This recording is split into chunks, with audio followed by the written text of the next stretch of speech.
आर्जव धर्म रुजुता, सरलता, प्रामाणिकता और छोटे बच्चे जैसे भोलापन होता है, वही आर्जव धर्म होता है।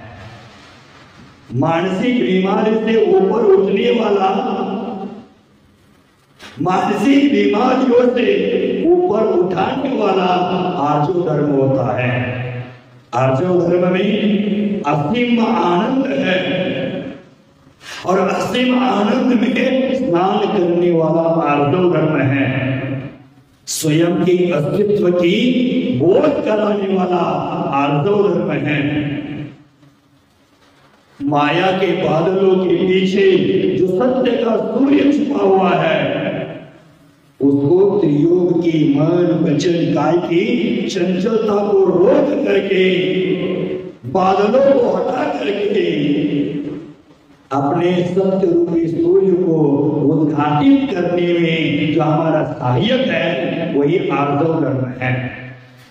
माया का अर्थ है धोखा लेना, चाहे दूसरे को हो चाहे स्वयं को हो।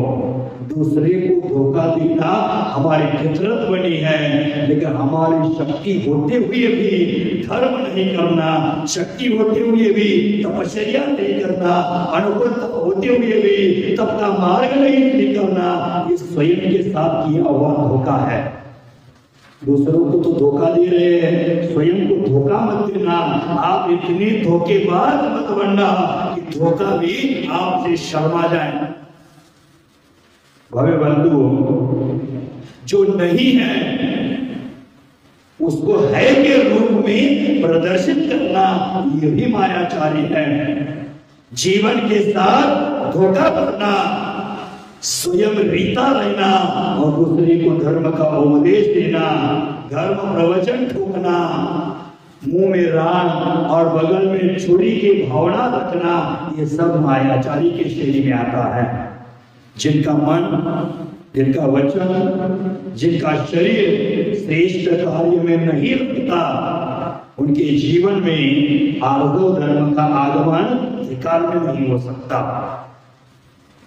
मन वचन काय की भिन्नता, मन वचन काय की दिखावट में रस लेना, यह अधर्म का प्रतीक है।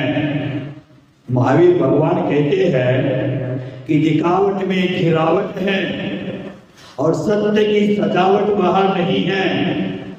मन से कुटिल विचार नहीं करता, मन से कुटिल वार्ता नहीं करता और काय से कुटिल कार्य नहीं करता, अपने दोष को नहीं छिपाता, वहां परम रुजुता आती है और रुजुता ही परम आर्जव धर्म है। भव्य बंधु, मायाचारी है वो स्त्रियों में सर्वाधिक दिखी जाती है।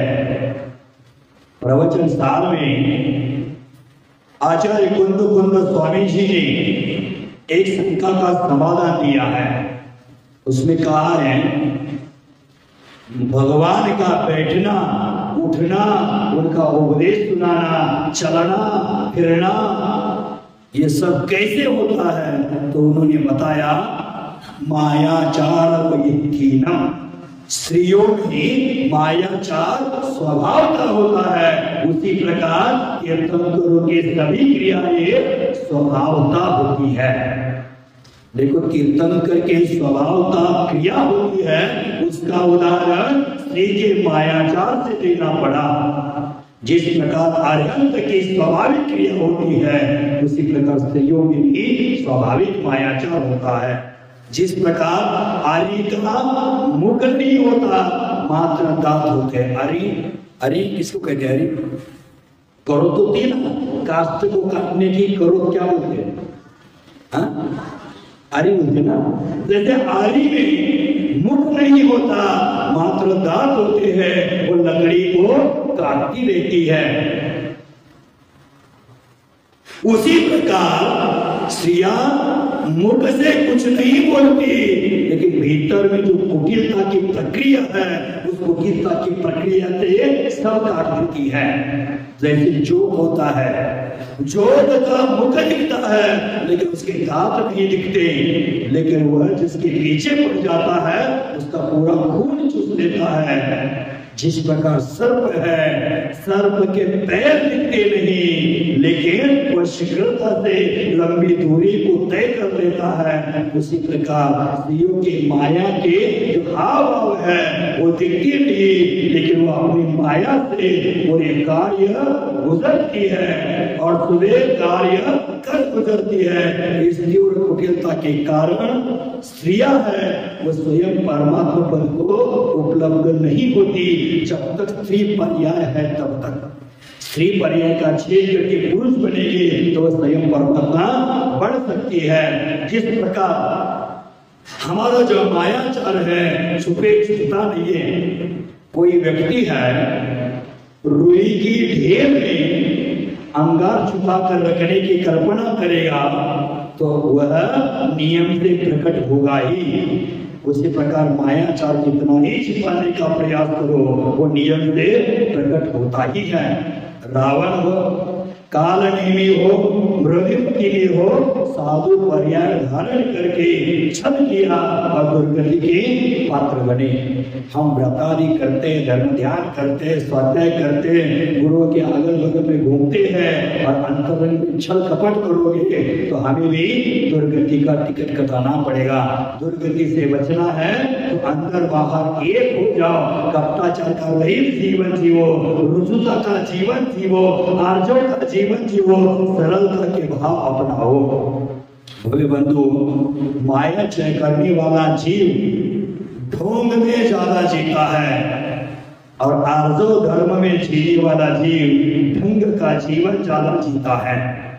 ढंग का जीवन जीना परमार्थ का कारण है और ढोंग का जीवन जीना दुर्गति का साधन है। हमारे जीवन में संताप है और संताप की मनोदशा कुटिल कार्य कराती है। संताप की मनोदशा मायाचारी करवाती है और रुजुता जीवन को आनंद से पल्लवित कर देती है। जीवन को शांति की परम संगीत से भर देती है, वह रुजुता होती है। त्रियोग की एकता ही अखंड जीवन का दाता है। सरलता अखंड जीवन प्रदान करता है। आप अपने जीवन के बारे में थोड़ा सोचो, समझो, विचार करो और सरल, निश्चल, निष्कपट बनने का प्रयास करो। सरल, निश्चल और निष्कपट बनने में ही जीवन की सार्थकता है। उस सार्थकता को अपनाने के लिए अपने जीवन में आर्जव धर्म को स्वीकारो। आर्जव धर्म ही हमारे जीवन के लिए एक अमोघ औषधि है। जैसे आप देख लेना, सर्प है, रास्ता चलते समय कैसे चलता, देखा है कभी सर्प को? आला टेढ़ा चलता है, लेकिन उसको पानी में प्रवेश करने के लिए सीधा ही होना पड़ता है। उसी प्रकार आप अपने जीवन में कितना भी आला टेढ़ा चलो, लेकिन आप रूपी पानी में प्रवेश करने के लिए आपको सीधा और सरल होना ही पड़ेगा। उसके बिना आपको रूपी घर में, धर्म रूपी महल में हमारा प्रवेश नहीं हो सकता है। जिलेबी कितनी भी टेढ़ी मेढ़ी क्यों न हो, लेकिन खाते समय उसको टुकड़ा बना करके सीधा मुख में ही डालना पड़ता है, तभी जाकर उसकी मिठास का अनुभव हमें आता है। उसी प्रकार हमारे जीवन रूपी मिठास का अनुभव आना है तो हमें सरल बनना पड़ेगा।